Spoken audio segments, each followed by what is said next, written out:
When the customer starts the vehicle, it detects that there's a new update, and the file's download starts automatically, provided that the user has a linked CUPRA ID, is in online mode, and has internet access.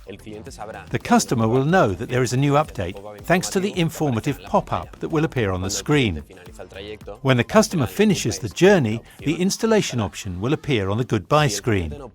If the customer does not click the Install button, the message will continue to appear at the end of each journey until the installation is accepted. The customer can see the update's contents and installation time by pressing the Information button. It usually takes between 30 and 60 minutes to install. It's very important that the customer knows this information, since the vehicle cannot be used during the installation period. How is the installation process initiated?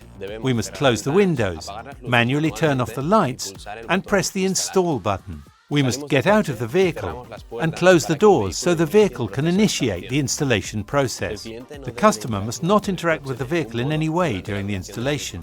In addition, the keys will have to be more than 10 meters away, so the vehicle does not detect their presence. If the process has been interrupted during the installation period, we advise going to the service partner.